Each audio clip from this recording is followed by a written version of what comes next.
ଆଚ୍ଛା କହିଲ, ଆମ ଓଡ଼ିଶାରେ ବର୍ତ୍ତମାନ ଯେଉଁ ମୁଖ୍ୟମନ୍ତ୍ରୀ ଅଛନ୍ତି ସିଏ ହେଉଛନ୍ତି ଆଦିବାସୀ, କିନ୍ତୁ ସେହି ଆଦିବାସୀ ମୁଖ୍ୟମନ୍ତ୍ରୀକୁ ଦେଖିକି ସହି ପାରୁନାହାନ୍ତି ଭୀମ ଆର୍ମି ଆଉ ଖ୍ରୀଷ୍ଟିଆନ ମାନେ। କ'ଣ ପାଇଁ ଭାଇ? କାହିଁ ଆଦିବାସୀମାନଙ୍କୁ ସେମାନେ ଭଲ ପାଆନ୍ତିନି? ଅସୁବିଧା କ'ଣ? ତାକୁ ସେମାନେ ବିରୋଧ କ'ଣ ପାଇଁ କରୁଛନ୍ତି? କାରଣ ସିଏ ଜଣେ ଆଦିବାସୀ ବୋଲି? এইটা କ'ଣ ଭୀମ ଆର୍ମି ମାନଙ୍କର ପରିଚୟ, ନା ଏଇଟା ଖ୍ରୀଷ୍ଟିଆନ ମାନଙ୍କର ପରିଚୟ?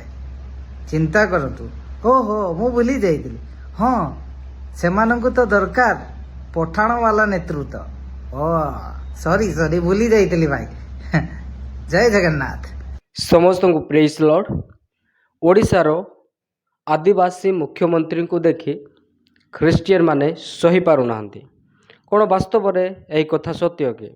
ଏହି ବିଷୟକୁ ମୁଁ ଆପଣଙ୍କ ସମ୍ମୁଖରେ ଆଗକୁ ଆଲୋଚନା କରିବା ପୂର୍ବେ ଆପଣ ଯଦି ଆମ ଚ୍ୟାନେଲକୁ ପ୍ରଥମ ଥର ପାଇଁ ଆସିଅଛନ୍ତି, ଆମ ଚ୍ୟାନେଲକୁ ସବସ୍କ୍ରାଇବ୍ କରି ବେଲ୍ ଆଇକନ୍ ପ୍ରେସ୍ କରନ୍ତୁ, ଯାହାଦ୍ୱାରା ଆଗାମୀ ପ୍ରତ୍ୟେକ ଦିନର ଭିଡ଼ିଓ ଆପଣମାନେ ପାଇପାରିବେ। ଯାହାଙ୍କୁ ଆପଣ ସ୍କ୍ରିନ୍ରେ ଦେଖୁଛନ୍ତି, ଏ ହେଉଛନ୍ତି ଜଣେ ଅପାଠୁଆ ଅଶିକ୍ଷିତ ବ୍ୟକ୍ତି ଅଟନ୍ତି। ଇଏ ହେଉଛନ୍ତି ଜଣେ ଆଦିବାସୀ କହୁଥିବା ବ୍ୟକ୍ତି। ଆଦିବାସୀମାନଙ୍କୁ ବେଳେବେଳେ ବଦନାମ କରନ୍ତି, ଆଉ ବେଳେବେଳେ ସେ ହିନ୍ଦୁମାନଙ୍କୁ ବଦନାମ କରନ୍ତି। ନା ଇଏ ଆଦିବାସୀ, ନା ଇଏ ଜଣେ ହିନ୍ଦୁ। ଏ ହେଉଛନ୍ତି ଜଣେ ଅନ୍ଧଭକ୍ତ, ଯିଏକି ଆଦିବାସୀ ବିଷୟରେ ଜାଣିନାହାନ୍ତି, ଆଉ ନିଜ ଧର୍ମ ବିଷୟ ହିନ୍ଦୁ ବିଷୟରେ ମଧ୍ୟ ଜାଣିନାହାନ୍ତି। ବିଗତ ଦିନ ଲାଇଭ୍ରେ ଆମେ ଏହାକୁ ଅଲରେଡ଼ି ଏକ୍ସପୋଜ୍ କରିସାରିଅଛୁ। ଆପଣମାନେ ଯାଇକି ଆମମାନଙ୍କର ଭିଡ଼ିଓକୁ ଦେଖିପାରିବେ।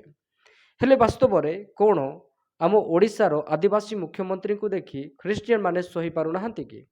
କ'ଣ ଭୀମ ଆର୍ମି ମାନେ ସହି ପାରୁନାହାନ୍ତି କି? ବାସ୍ତବରେ ଘଟଣା କ'ଣ? ମୋର ପ୍ରିୟମାନେ, ଆମ ଭାରତ ଗୋଟିଏ ସେକୁଲାର ଦେଶ, ଯେଉଁଠାରେ କି ପ୍ରତ୍ୟେକ ଧର୍ମର ଲୋକ ରୁହନ୍ତି, ଆଉ ପ୍ରତ୍ୟେକ ଧର୍ମର ଲୋକମାନେ ଭୋଟ ଦିଅନ୍ତି। କେବଳ ଆଦିବାସୀମାନେ କିମ୍ବା କେବଳ ହିନ୍ଦୁ ଲୋକମାନେ ଭୋଟ ଦେବା ଦ୍ୱାରା ଆମ ଓଡ଼ିଶାର ମୁଖ୍ୟମନ୍ତ୍ରୀ ସେ ଆଦିବାସୀ ମୁଖ୍ୟମନ୍ତ୍ରୀ ହେଇନାହାନ୍ତି। ବରଂ ସେଠାରେ ଅନେକ ଖ୍ରୀଷ୍ଟିଆନ ମାନଙ୍କର, ଅନେକ ଭୀମ ଆର୍ମି ମାନଙ୍କର, ଅନେକଙ୍କର ହାତ ରହିଅଛି, ଭୋଟ ରହିଅଛି, ଯାହାଦ୍ୱାରା ମୁଖ୍ୟମନ୍ତ୍ରୀ ସେ ଜିତି ଅଛନ୍ତି। ଆଉ ଗୋଟିଏ ବିଷୟ ରହିଲା, ଯଦି ଯେକୌଣସି ଧର୍ମର ବ୍ୟକ୍ତି ଯଦି ଆଦିବାସୀ ହେଉ କିମ୍ବା ହିନ୍ଦୁ ହେଉ କିମ୍ବା ଖ୍ରୀଷ୍ଟିଆନ କେହି ବି ଯଦି ପଦବୀକୁ ଆସୁଅଛନ୍ତି, ମୁଖ୍ୟମନ୍ତ୍ରୀ ହେଉଅଛନ୍ତି ଓଡ଼ିଶାରେ, ତେବେ କ'ଣ ଧର୍ମର ଲୋକମାନେ ବିରୋଧ କରିବା ଉଚିତ କି? କଦାପି ନୁହେଁ। ହଁ, ତାଙ୍କ କରୁଥିବା ଭୁଲ କିମ୍ବା କିଛି କିଛି ବିଷୟ ଯେକୌଣସି ଭୁଲ ରହୁଅଛି, ତାହା ଆମମାନଙ୍କୁ ବିରୋଧ କରିବା ଉଚିତ ଅଟେ।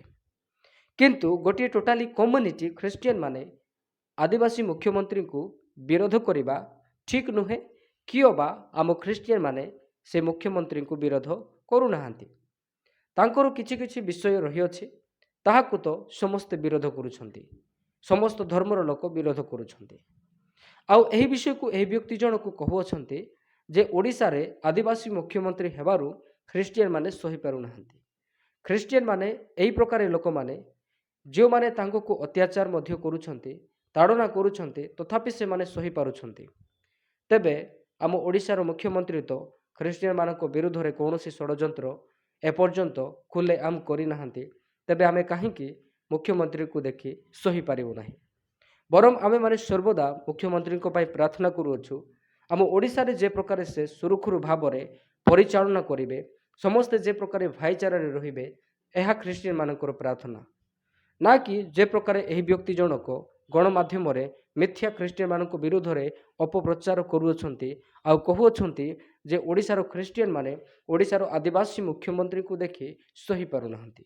ମୋର ପ୍ରିୟମାନେ, ଏହି ଭିଡ଼ିଓକୁ ବହୁତ ମାତ୍ରାରେ ସେୟାର କରନ୍ତୁ, ଆଉ ଖ୍ରୀଷ୍ଟିଆନ ମାନଙ୍କ ବିରୁଦ୍ଧରେ ଭୁଲ ଅଭିଯୋଗ କରୁଥିବା ଏହି ବ୍ୟକ୍ତିଙ୍କ ଉପରେ ନିଶ୍ଚିନ୍ତ ଭାବରେ ସରକାରୀ ପ୍ରଶାସନ ଆଉ ପୋଲିସ ପ୍ରଶାସନ କାର୍ଯ୍ୟାନୁଷ୍ଠାନ ଗ୍ରହଣ କରିବା ଦରକାର। ସେକୁଲାର ଗୋଟିଏ ଖ୍ରୀଷ୍ଟିଆନ ମାନଙ୍କ ଉପରେ ଏହି ପ୍ରକାର ବାରମ୍ବାର ଏହି ବ୍ୟକ୍ତି ଜଣକ ଟାର୍ଗେଟ କରିଛନ୍ତି, ଯାହାର ପ୍ରତି ଉତ୍ତର ଆମେମାନେ ଆମମାନଙ୍କ ଚ୍ୟାନେଲ ଦ୍ୱାରା ଦେଇଅଛୁ। ଯଦି ଆପଣମାନେ ଦେଖିବା ପାଇଁ ଚାହାନ୍ତି, ନିଶ୍ଚିନ୍ତ ଆମମାନଙ୍କର ଭିଡ଼ିଓ ଗୁଡ଼ିକ ଯାଇକି ଦେଖିପାରିବେ। ହଁ, ଏହି ଭିଡ଼ିଓକୁ ସେୟାର କରିବା ସଙ୍ଗେ ସଙ୍ଗେ ଆଉ ମୁଁ ଆପଣ ସମସ୍ତଙ୍କୁ କହିବା ପାଇଁ ଚାହେଁ, ଆପଣ ଯଦି ଆମମାନଙ୍କୁ ସପୋର୍ଟ କରିବା ପାଇଁ ଚାହାନ୍ତି, ଏ ପ୍ରକାର ଆମେ ଖ୍ରୀଷ୍ଟିଆନ ବିରୋଧୀମାନଙ୍କୁ ଜବାବ ଦେବୁ, ତେବେ ନିଶ୍ଚିନ୍ତ ଭାବରେ ଆପଣମାନେ ଆମମାନଙ୍କୁ ସପୋର୍ଟ କରିପାରିବେ। ମୁଁ ଆପଣଙ୍କ ସମ୍ମୁଖରେ ଫୋନ୍ ପେ ନମ୍ବର ଦେଇଦେଉଅଛି, ଯାହାଦ୍ୱାରା ଆପଣଙ୍କ ସପୋର୍ଟରେ ଆମମାନେ ଆଗକୁ ଆହୁରି ଏହି ପ୍ରକାର ଜବାବ ଦେଇ ଚାଲିବୁ। ତେବେ ଏହି ଭିଡ଼ିଓକୁ ବେଶୀ ଲମ୍ବା ନ କରି ଏତିକିରେ ସମାପ୍ତ କରେ। ପୁଣି ଦେଖାଇବା ଆଗାମୀ ଭିଡ଼ିଓରେ। ଆପଣ ସମସ୍ତଙ୍କୁ praise the lord, god bless you all. हर लाइक हर कमेंट की कीमत हमेशा रहेगी हमारी पहचान। मिलेगा प्यार मिलेगी दुआ, ये सफर यूं ही चलेगा। प्रभु को महिमा मिले आप सभी, ऐसे ही साथ बने रहे जय मसीह की।